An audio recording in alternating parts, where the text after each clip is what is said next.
It is Tuesday, January 20th, 2026. This is another off-season edition of Baseball Today. That is my man, Trevor Plouffe. I am Chris Rose, producer Dan along for the ride as well. Hope everybody had a nice, long holiday weekend with their family.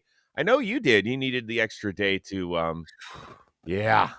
Oh, you were in the Windy City for a classic NFL divisional game. Rams a winner in overtime. How you hanging? Today I'm great. Yesterday, not so much, Chris. Came back early Monday morning with a hangover. I was pretty tired, but it was great. The weekend was good. Got to see the Rams win. Caleb Williams, what was that play? It was ridiculous. Who can throw the ball like that? Back foot, fadeaway jumper, 50 yards, 60 yards down the field. Yeah. That was insane, Chris. But Chicago was great. Fans were awesome. A snowy playoff game in Chicago. I mean, it's like, it's something you never forget. How cold was it? It was cold. I mean, I was inside. Yeah, oh, you was. Did you venture outside at all? Yeah, we walked from this bar to the game. So I walked with a bunch of Bears fans, got a lot of, what talked to me. So I was outside for that, but not during the game. Yeah. I mean, look, I wish I was, to be honest with you. I love that. Yeah. But I got to go where my people are. Well, did you see that Caleb was with PCA at the Blackhawks game on Monday? I did. Yeah. Two cool cats right there. Right? I know. So that was neat. That's good for them. Hanging out. Caleb got a nice round of applause that he should have. And hopefully PCA is recharged, forgets about the second half of the season, just gets going like he did in the first half next year. Caleb, I like him, man. I obviously watched him at USC. But now, seeing him kind of get tested, then obviously having some success as well, and then a tough loss there. I don't know. He says kind of the right things, and I think Chicago's got a good one. He's gonna be there for a while. Listen, he's a different dude, but he is a great player. Fun to watch. He doesn't do everything perfect. That's okay. He's gonna get better under Ben Johnson, but I think just kind of stay on the trajectory that he's on.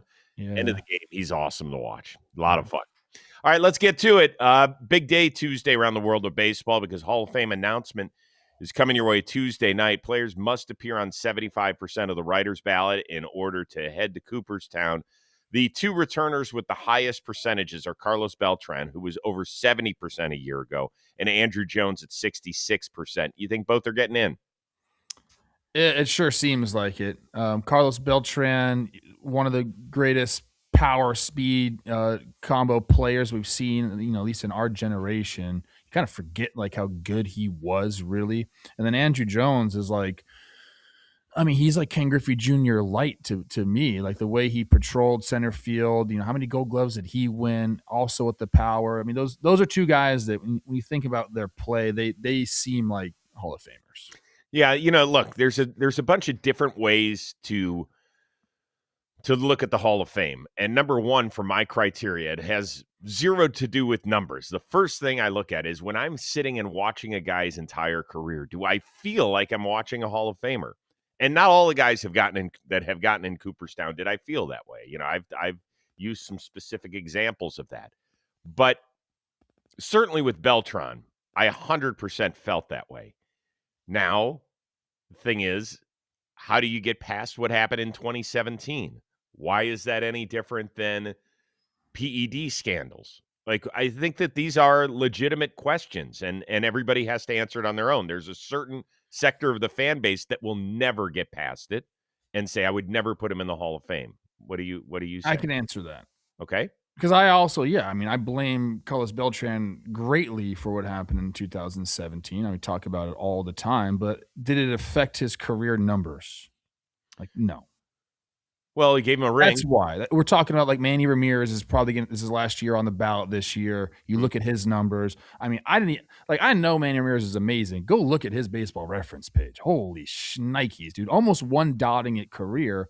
But, he's, those numbers, he was a PED guy. So Beltran in 2017, was that a bad thing? Is it, a mark on his legacy? Sure, but they didn't affect the numbers necessarily. So you're saying that if a guy takes PEDs at the end of his career And he took it for the last year and a half, but before that, he was a Hall of Fame worthy player. You would say, sure. It's obviously much more of a discussion than if you take him during the bulk of your career. Yeah, I think that is logical and makes sense. Do I like it? No, but that makes sense to me. So you would have voted for Carlos Beltran first ballot, for example. You would have had zero problem with him getting in first ballot. To be honest with you, I didn't really I don't know everybody's career numbers. Right. I don't really focus on the Hall of Fame. So, off the top of my head, not sure. When to, you start to do research on this and you go to these guys' page and you realize the company he's in with the career numbers, then you're like, yeah, that makes a lot of sense. Okay, well, And to me, first ballot, second ballot, third ballot, doesn't matter. what? Doesn't matter to me. It's like, if you think he's going to get in, you're going to vote from year 4. Why don't you just vote from year 1? I don't understand. I get it's a prestigious honor, first ballot Hall of Fame. I understand that, but to me, that's a weird thing. Yeah, I can understand that. You're either in or you're out. Yeah. Let me help you out a little bit with the numbers, because Jason Stark of The Athletic did a remarkable breakdown of Beltran. He actually did it for his entire ballot. I think he voted for 9 guys to be in this year. Beltran was at the top of that list. He said that there are 21 outfielders with a WAR of at least 70. Only one other one is not in Cooperstown, and that's Barry Bonds. Carlos Beltran also has the highest stolen base success rate of anybody with at least 200 steals. That means something. You're not just swiping bags and trying and getting thrown out 25% of the time. That's a pretty significant number. Also, an OPS of over a $1 in 65 playoff games. Guys who had the 300, 400, 600 slash line in at least 40 playoff games, it's Carlos Beltran and Babe Ruth. Guys who had a 300 playoff average, at least 10 homers, at least 10 steals. The club is Beltran and Derek Jeter. So I think when you're talking about, and yes, we're picking specific numbers, and that's what Jason is doing, but these are some pretty heavy numbers that we are talking about, and you talked about the company he keeps. He is a Hall of Fame baseball player. So to me, the only question is, can you get past the Astros cheating scandal of 2017, or can't you? And I can for this when it comes to it. That's the way 500 doubles, 400 homers, 300 steals. That club is Alex Rodriguez, Barry Bonds, Andre Dawson, the Hawk, and Willie Mays. That's when you're getting in those categories, it's pretty obvious. Andrew Jones is a little tougher, but the reason I would put him in, people say, well, from age 31 on, he did nothing. Like he had a combined WAR of 2, I think, after that, something like that. It was a very, very low number. But I would argue that if you are dominant for a 5 or 6 year stretch, which he was, and extremely consistent for a decade, which he was, that's good enough when you also add in the rest of his numbers and the fact that he played center field and is up there with some of the greatest ever to play the position. I mean, he averaged almost 35 homers a year in his first 10, where he got Gold Gloves. So I'm not going to penalize him for things that he didn't do in his 30s. Once again, I don't think every Hall of Famer is cut from the same cloth. So I'm okay with saying, yeah, you were good enough the first 2/3 of your career, even though you did diddly poo afterward. If I had to choose between a guy that had a 10-year peak or a 7-year peak, and then a guy that was, more consistent, but at a lesser rate over 20 years, I'm going the guy with the peak. I think that's my mind. You were like the best of the best, and for whatever reason, it didn't happen for you later on in your career. And I have a ton of respect for guys that can hang around for 20 years. I don't think that's going to be the case very much anymore. I think that's kind of going to get out the window. Like there's going to be less and less guys, in my opinion, that are going to play 15 years, 20 years, just because teams don't want to pay for those guys. Like it's just starting to happen that way. But going back to my original point, give me the guy with a 10-year peak, 7-year peak over the guy that kind of collects numbers overall. Again, I respect that, but the type of player you are to have a high peak like that, that's more Hall of Fame worthy to me. One other note on Jones, if he does get in, 254 batting average would be the lowest of any outfielder in Cooperstown. And you know what I have to say to that? Somebody's got to have the lowest. Yeah. That's what I would say. What's one other Hall of Fame storyline you're following? Well, the Manny Ramirez one's interesting. I think it is going to be his last year on the ballot, but I'm going to go Chase Utley. He's gained a ton of traction, and honestly, again, like in my mind, like I don't really have Chase Utley as that type of player, but like he kind of is, Chris. I didn't really know that. If you go from 2005 to 2010, it's a hell of a 5-year peak, 45 and a half career or WAR during that time period, 911 OPS. Like some of the numbers don't jump off the page career wise, like 260 homers, you got 154 bags. So it's like he doesn't really have like the counting stats. But I think, and a lot of people might not like this, like the 64.6 career WAR, that's a Hall of Fame number. So that one's really interesting to me because in my head, and this is actually a great guy for you. I'm going to ask you this because you did watch his entire career. Mm-hmm. When you were watching his career, did you feel like he was a Hall of Fame player? I think the only thing that made it not Hall of Fame-ish was the fact that he got injured so much toward the back half of his career. I did feel like I was watching like he was a stud. And it's a position where there's not a lot of it helps a lot. Numbers. It's just so the numbers that he did put up, you were like, damn. And the way he played, I know that Mets fans aren't going to appreciate that phrase. But yeah, I mean, he played his ass off. He played every game like it looked like it was going to be his last. He was one of those, and I appreciated that from him. Yeah, during those 5 years that peaked that I kind of picked out there, he averaged 145 games played per. Then after that, you're right, the injuries came, couldn't really settle into the field, and that affects kind of like the overall career numbers. But again, okay, how about this? Like if the WAR number wasn't there, I don't have him like as a Hall of Fame player. Yep. I think that's probably fair. That might be the one that puts him over the top. So we'll see. Interesting. For me, it's King Felix. Last year was his first year on the ballot. He got 20% of the vote, which is a pretty decent starting point. I wonder how much of a jump he makes here in year two, because there isn't, first of all, among the first-year guys on the ballot, there's nobody there where you're like, I got to put him out there. Whereas last year we had, CC and Ichiro come out and do their thing, and then they were joined by Billy Wagner. King Felix, I think the way we look at starting pitchers for the Hall of Fame is changing dramatically. It's going to have to, just because, back when I was growing up, there were 4-man rotations. So guys were getting 36 starts a year. Now, if you get to 30, we champion you. But King Felix, 9 straight 30-start seasons, 8 straight years of 200-plus innings, 6 of 200 Ks, and they burned him out in Seattle. So he's not going to get to some of these counting numbers. He did not get to 3,000 strikeouts. He didn't get to 200 wins. Whether or not that's important to you, that's up to you these days. But those were measurables that were very important not all that long ago in terms of baseball voting. So it wouldn't shock me if he doubled, if he got to 45 or even close to 50%. And I think that would be a great trend for King Felix. Yeah, this one hits close to home for me, Chris. I got to face him a lot. And I saw kind of the impact he had in Seattle, King's Corner, all that stuff. When he pitched, it was a party out there. So the overall numbers, I don't know, man. I honestly don't really know where we go for pitchers as far as I know the 300 wins, the 3,000 strikeouts. I know those numbers. But he also had a nice little run there from 2008 to 2015, a little 7-year run.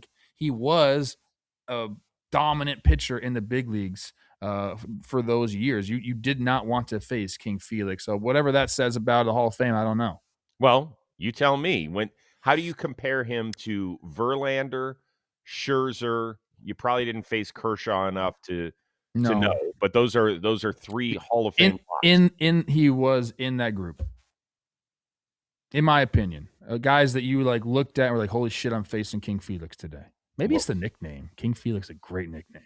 Yeah, when they had the King's Court and the dude with the huge turkey leg, I'm telling you, man, the same breath as those guys. Yeah. I think anyone would tell you that during that time period.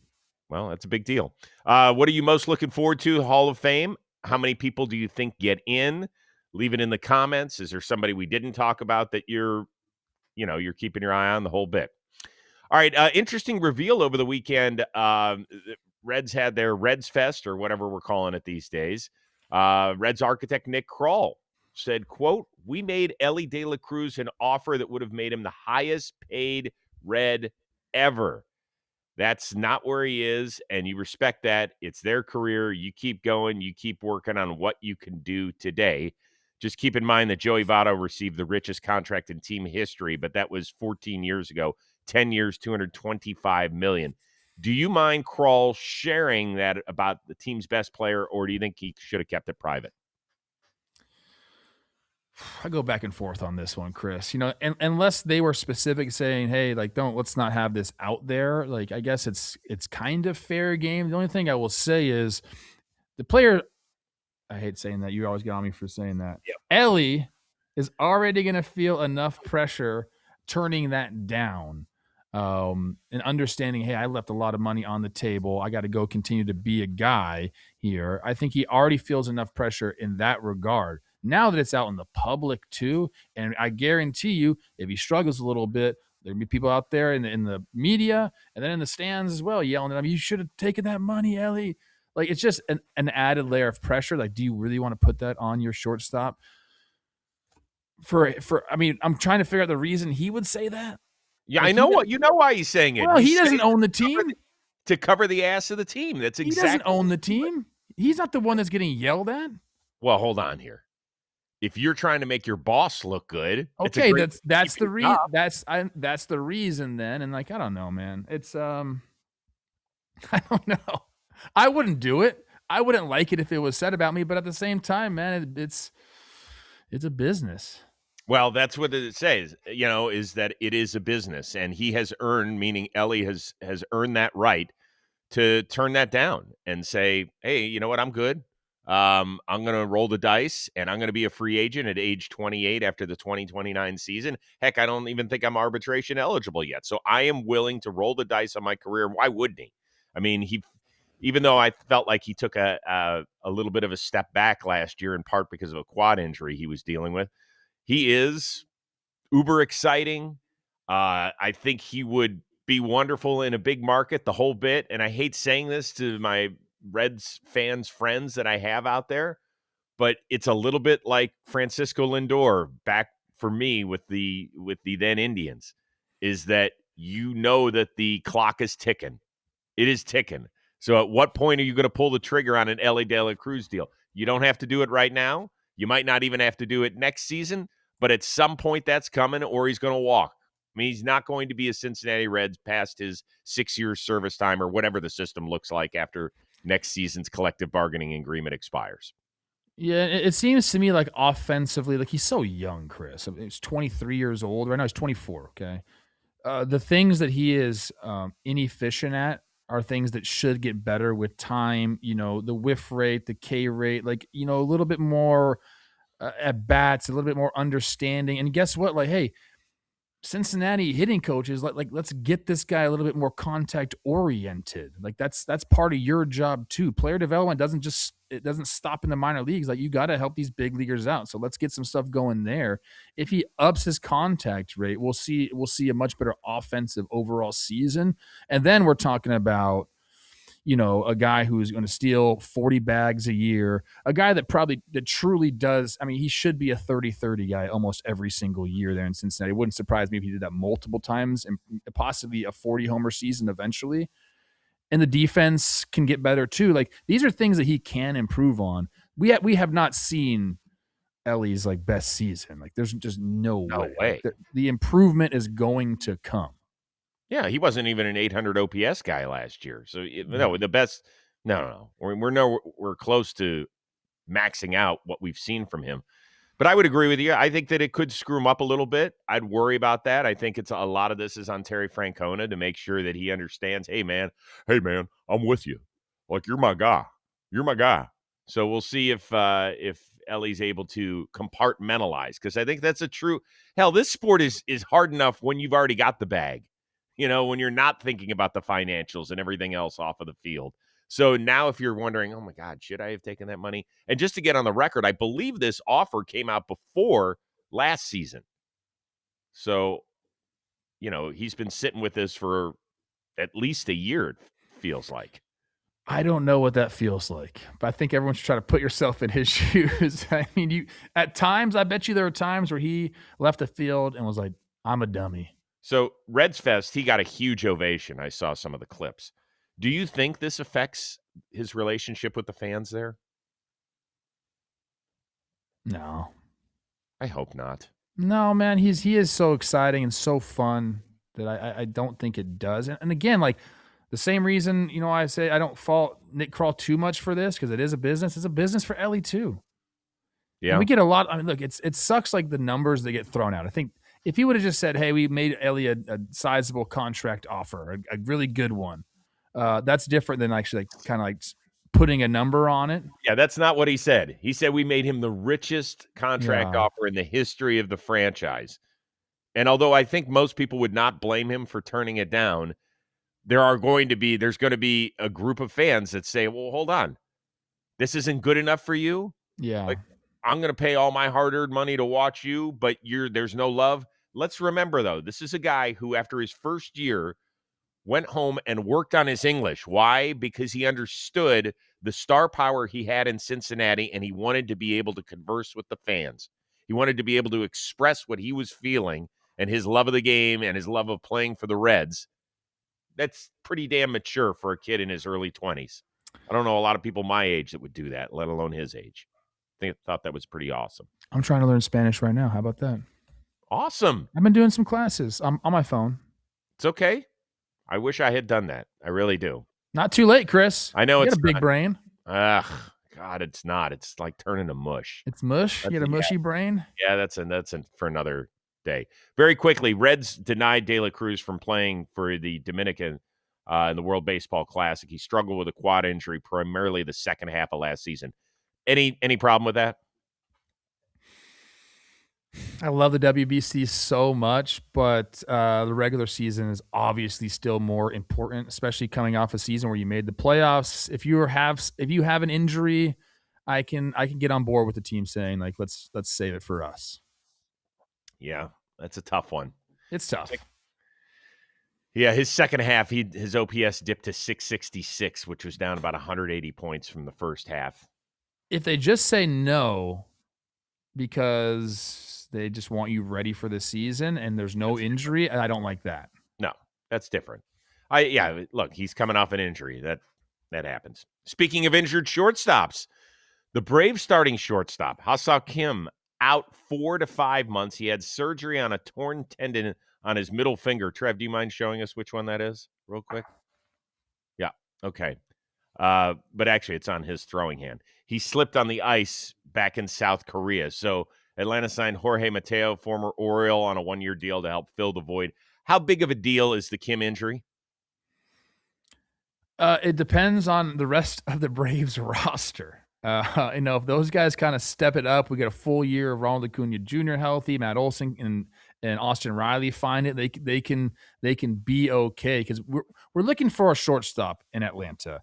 Since Dansby's been gone now, I believe it was 2023, first year of like the Arcia shortstop era. They won 104 games. That's because everybody in the rest of the lineup went off. Mm-hmm. So if that happens again, then we can kind of cover up that shortstop position.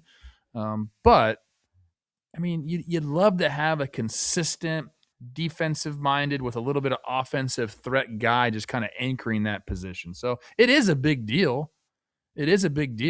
But again, it can be masked if the rest of the roster kind of steps it up. It's a huge deal for Braves fans who are probably going through PTSD when it comes to injuries. They're like, already? We're going to have our starting shortstop out till late May at the earliest, maybe mid-June if things don't progress as they should. Let's remember the number of injuries y'all went through a year ago, and it was horrific. And yes, although they have made some nice additions this offseason, a lot of it on the success that they might have in 2026 is hinged on the fact of keeping people healthy. And this is not the way to go down. Now, they did make, I thought, a good move in bringing in Mauricio Dubon. His biggest strength is, though, that you can play him anywhere, give you gold glove defense, give guys a rest, or when other guys do get injured, right? Ozzie Albies missed a significant amount of time. Austin Riley missed a significant amount of time, and that's just in the infield alone. That's not even counting the outfield. So Dubon is best when you're plugging him here, plugging him here. Now, not everybody in the major league can do that, and certainly not at a defensive level that he brings. So you're going to have him and Mateo. Listen, Mateo has fallen off so significantly. I know. I used to love watching him play, me too, man. And he's great. Yeah. He's got great wheels, and that can help. But I don't know if you want him starting 2 or 3 times a week at shortstop. That just doesn't. Paging Jeremy Pena. Oh, stop! Why are you trying to get him out of Houston? I don't know. Why are you trying to do that? I'm not. I just think it's man. I'm interested in that. I think it does happen eventually. Maybe not this year. That is, but that's the biggest worry for Braves fans is, here we go again. And yeah, but this one was like a snow accident. So doesn't matter how it happens. I know you're right. For a ball or frickin'. Do you think that he was on skates, or do you think he was doing? What is he doing, baby? I didn't even know it snowed in South Korea. I got to be honest with you. I mean, it snows a lot of places. Yeah. I mean, I guess it doesn't shock me. I just don't know enough about the climate of South Korea. You haven't been there, right? Some nice mountain ranges there. Yeah, where was he doing? Is it après ski? Couple drinks in? Ha-Seong Kim? I've been there. No. Not during your playing days, you weren't. Oh, no. I never skied during my playing day. I didn't ski till 3 years ago. Never skied or snow. I used to go to the mountain with my friends, and Olivia and I would ride the lift. That's what our mountain fun would be. I'm sure you did. Dude. Let me guess. You're one of those asshole great athlete. Minute you throw on a set of skis, you're great at it, right? First day fell 50 times on the bunny slope, whatever it is. Second day nailed it. Of course you did. Yeah. Jerk. All right. Our good friend Katie Wu. First of all, congratulations to Katie. I don't know if we've officially discussed this or not, but she has made the move from St. Louis to cover the Dodgers beat for The Athletic. One of the best writers out there. Awesome personality. I know that she's been doing stuff with Foul Territory as well. So congratulations to all of her success. Plus, she lives near us now, which is really cool. We'll get to see her out at Dodger Stadium, which is great for us. But she did just report that the Dodgers are seriously in on Freddy Peralta, who, of course, has 1 year of control left with the Milwaukee Brewers. She says that the Dodgers are scared about the health of their rotation, and most of it that is expected to be in the 2026 rotation spent at least some of 2025 on the injured list. Do you think this really can happen, that the rich are going to continue to get richer? Can I be honest with you? I hope it doesn't, Chris, because I won't be able to go online whatsoever. People are so mad at the Dodgers. And if you support the Dodgers, like going after guys, or you just say like, hey, like what are they supposed to do? Like I have never been more chastised than when I said, hey, the Dodgers are kind of like doing what they're supposed to be doing. People do not like the Dodgers right now. So for that reason, I hope it doesn't. And they also don't need another starting pitcher, Chris. I'm sorry, they do not. They already have a 6-man rotation that makes everyone tremble. Yamamoto, Snell, Glasnow, Ohtani, Sheehan, and Sasaki. Like, that's a hell of a 6-man rotation right there. Do I understand people get hurt? Sure. Do you need depth? They have depth. They have guys ready at the upper level minor leagues too. So, like, I don't think they need this. It would really, really seem like the rich getting richer. And I guess this is what I will say. You can't really be mad at this one because this isn't a spend for them. This is we've developed and we have a farm system that can go out and get our guy. So, like, that's kind of like counterintuitive to what everyone's saying about the Dodgers right now. I don't know, man. How do you feel? I feel like there's no way this happens. Here's the thing. I think of it from the Brewers' standpoint, okay? And we have seen them in the last few years when guys are going into their walk season. Corbin Burns, Devin Williams, let's go get something that we want to handpick. We don't want just a compensation pick and say, well, we got to root for certain guys to not fall off the board. Let's go get the guys that we want to help us. And in some cases, it's helped. And in some cases, it just hasn't. The Dodgers do seemingly have a bunch of arms that you could see in Milwaukee as controllable starting pitchers for years to come, whether that's Emmett Sheehan, probably at the top of the list. Gavin Stone is a guy that he's coming back from pretty major surgery. Same with River Ryan. Justin Robleski is a guy that pitched very well for them at times in the postseason. And you look at him, you're like, I wonder what he throws. He comes out, he's throwing 98 miles an hour out of the pen. You're like, Jesus, there's another one. So it feels that way. The thing is, and I have a good friend who pointed this out to me the other day. He goes, why, when you're on the show with Plouffe, do you guys talk about the Dodgers having one of the top farm systems? And I sit there and I say, well, that's because that's where they're ranked. It never feels like they're out of the top 5 or 6. I said, now I don't go down and look at the prospects myself. I go off of these lists, so I do have to rely on that. I don't know a lot of people whose job it is to strictly go look at the minor leaguers, but those people I try to trust. Well, then they get traded from the Dodgers, and we talk about the Dodgers being able to build this team. Yes, most of their work is done through acquiring big-name free agents and also trading for other guys to add to their team, but they can do that because their farm system's so good. How many of the guys they've traded away have turned into stars? Michael Busch comes to mind right away, but I get what you're saying. Other guys that have gone to different places. And like the entire package for Mookie Betts, the entire package for Max Scherzer that went to the Nationals. Yeah, like Josiah Gray has pitched in an All-Star game, but he's not what you call one of the top 25 pitchers in the sport. He's good, but these guys have not made that monumental leap. And maybe we're forgetting about somebody, and you can let us know in the comments if we are. But his point is that the Dodgers do this smart thing. They hold their prospects down until they kind of age out to the point where, we don't really need you anymore. We just brought Kyle Tucker in. We're not going to need you anymore, so we can get rid of you and we can throw you to Milwaukee in a trade for Freddy Peralta, and maybe you'll make it, but most likely you won't. And sure enough, that is the way it is played out. I'm thinking Michael Busch is like a very recent example of a guy that's turned into a star. Right? He was not 21 when he was traded to the Chicago Cubs. Sure. He was an older guy that was never going to get his shot in LA. I'm trying to think of any pitchers that we can think about. I mean, Gavin Lux is a pretty good player, not a star. No, he's not. He just got traded. He was a negative WAR player last year. He's a pretty good player. But I want Gavin Lux on my team. He never turned into what you expected. I think that's the way I would phrase it. I've said this all along, man. Like, trade your prospects because, like, all you got to do is convince Baseball America to be like, yeah, this guy's awesome. Now there's data that kind of, like, backs up, you better, like, have the data that you need, right? That a lot of teams are looking at. Because the numbers, the production probably matters less than, the bat tracking numbers and, whatever data they need for pitchers. So it's kind of harder to do that. But back in the day, I feel like you could just be like, hey, dude, you just rank this guy a little bit higher for us.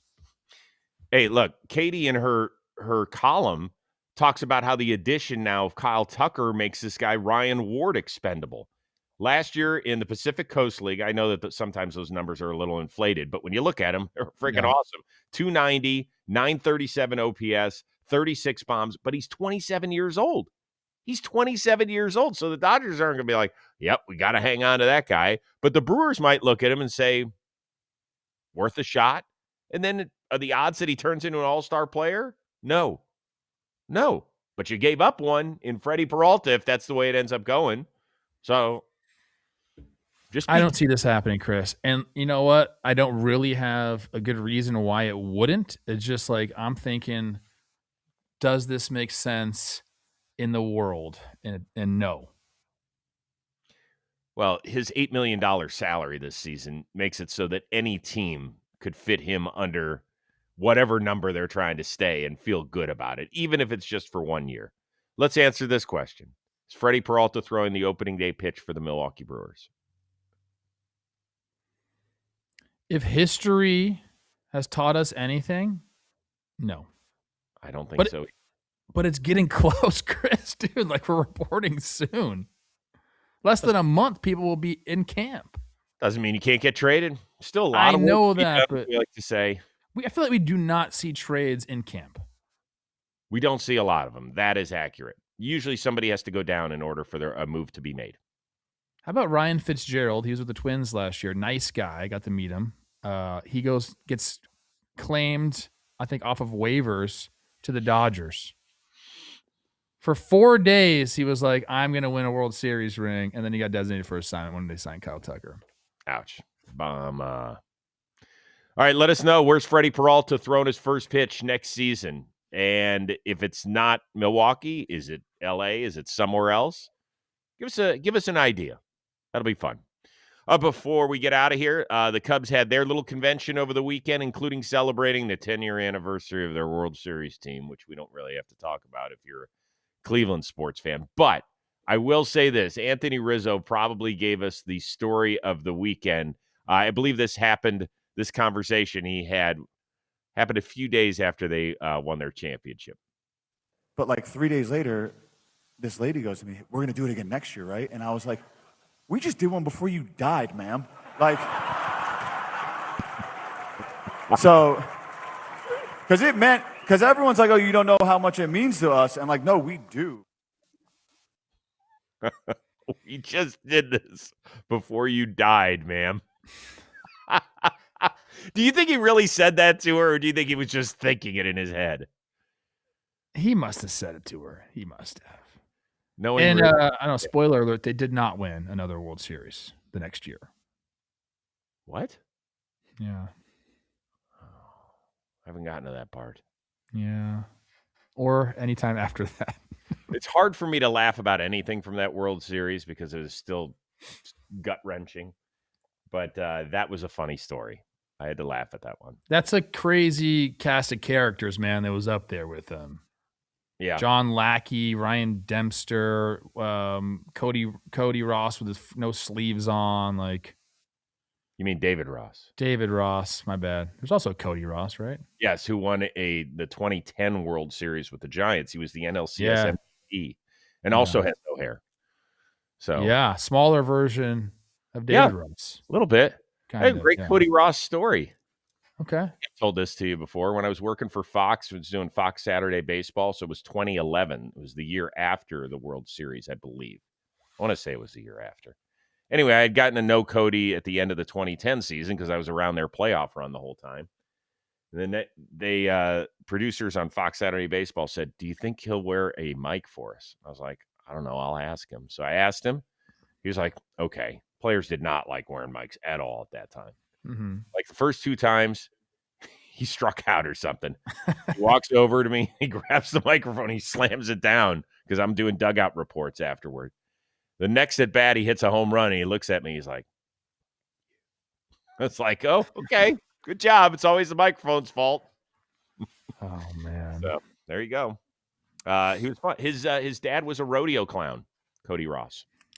Used to hop in barrels, and get chased by the bulls and stuff. I know what a rodeo clown is. Yeah, but that was his role. You got to go do that. You ever been to a rodeo? Of course. Yeah, couple in Montana. Well, my grandparents used to live up there, and maybe that's it. I did the Reno rodeo. Sometimes in Vegas, there's this massive. They have a big rodeo there, and I've been in Vegas at the same time. And it's hilarious because, I'm at the Wynn when I go there, and these cowboys, they got some money. Yeah, they do. They got some money. Mm-hmm. They're walking around with big old belt buckles on, spending lots of cash. Very true. All right, we're back at it again at some point this week. I don't know when. We'll figure it out. I promise that we will. Yeah. What do you got? No, I don't know. I don't know either. Okay. Best of luck to all of the Hall of Fame nominees. I guess if you're on the list, you're a nominee. It's not exactly an award show, but it's the best we got. For our one-of-a-kind producer, Dan Rourke, the uber-talented Trevor Plouffe, I am Chris Rose. We'll see you later this week here on Baseball Today.